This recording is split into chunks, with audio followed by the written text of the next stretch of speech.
श्री गणेशाय नमः। श्री सीतारामचंद्र अभ्याम नमः।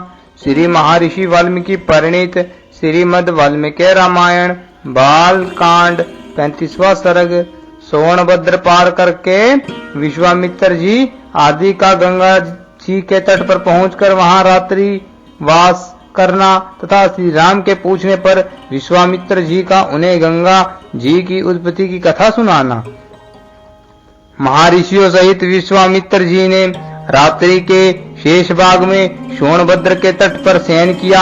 जब रात बीती और प्रभात हुआ तब वे श्री रामचंद्र जी से इस प्रकार बोले, श्री राम सुनो, रात बीत गई है, सवेरा हो गया है, तुम्हारा कल्याण हो, उठो उठो और चलने की तैयारी करो। मुनि की बात सुनकर पूर्व काल का नित्य नियम पूर्ण करके श्री राम चलने को तैयार हो गए और इस प्रकार बोले, ब्राह्मण बताइए, शुभ जल से परिपूर्ण तथा अपने तटों से सुशोभित होने वाला यह सोनभद्र तो अथाह जाना पड़ता है, हम लोग किस मार्ग से चलकर इसे पार करेंगे।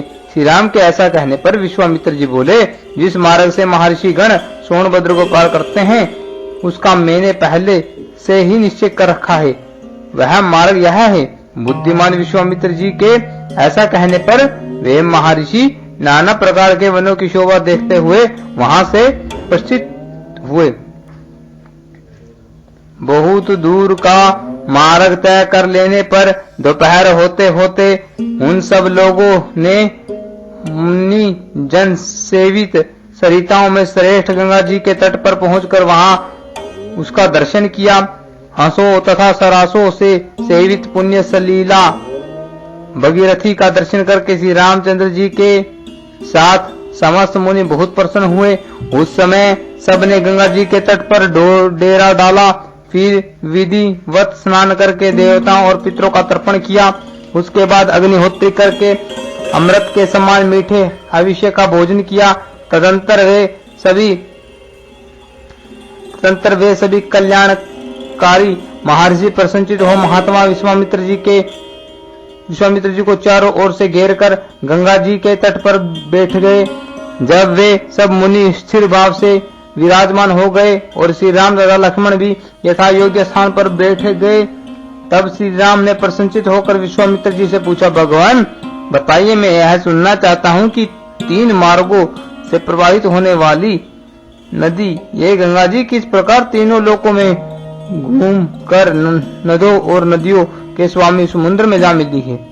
श्री राम के इस प्रश्न द्वारा प्रेरित हो महामुनि विश्वामित्र ने गंगा जी की उत्पत्ति और वृद्धि की कथा कहना आरंभ किया। श्री राम सुनो, हिमवान नामक एक पर्वत है जो समस्त पर्वतों का राजा तथा सब प्रकार के धातुओं का बहुत बड़ा खजाना है।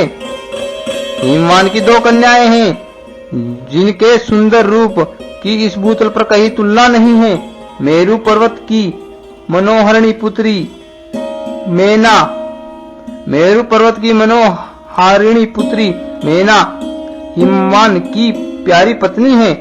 सुंदर कटिल प्रदेश वाली मेना ही उन दोनों कन्याओं की जननी है।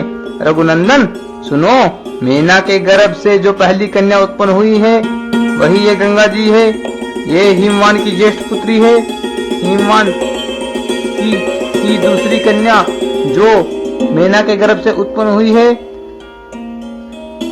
उमा नाम से प्रसिद्ध है। कुछ काल के पश्चात सब देवताओं ने देव कार्य की सिद्धि के लिए ज्येष्ठ कन्या गंगा जी को, जो आगे चलकर स्वर्ग से त्रिपथगा नदी के रूप से अवतीर्ण हुई, गिरिराज हिमालय से मांगा। हिमवान ने त्रिभुवन का हित करने की इच्छा से स्वच्छंद पथ पर विचरने वाली अपनी लोक पावनी पुत्री गंगा को धर्म पूर्वक उन्हें दे दिया। तीनों लोकों के हित की इच्छा वाले देवता त्रिभुवन की भलाई के लिए ही गंगा जी को लेकर मन ही मन कृतार्था का अनुभव करते हुए चले गए। रघुनंदन सुनो, गिरिराज की जो दूसरी कन्या उमा थी वे उत्तम एवं कठोर व्रत का पालन करती हुई घोर तपस्या में लगी गई। उन्होंने तपों में धन्य का संचय किया। गिरिराज ने उग्र तपस्या में संलग्न हुई। अपनी वह विषय वंदित पुत्री उमा अनुपम प्रभावशाली भगवान रुद्र को ब्याह दी। रघुनंदन सुनो, इस प्रकार सरिताओं में श्रेष्ठ गंगा तथा भगवती उमा, ये दोनों गिरिराज हिमालय की ही कन्याएं हैं। सारा संसार इनके चरणों में मस्तक झुकाता है। गतिशीलों में श्रेष्ठ तात श्री राम सुनो, गंगा जी की उत्पत्ति के विषय में सारी बातें मैंने तुम्हें बता दी है। ये त्रिपथ गामिनी कैसे हुई यह भी सुन लो। पहले तो यह आकाश मार्ग में गई, तत्पश्चात ये गिरिराज कुमारी गंगा रमणीय देव नदी के रूप में देवलोक में आरूढ़ हुई थी। फिर जल रूप में प्रवाहित हो लोगों के पाप दूर करती हुई रसातल में पहुंची थी।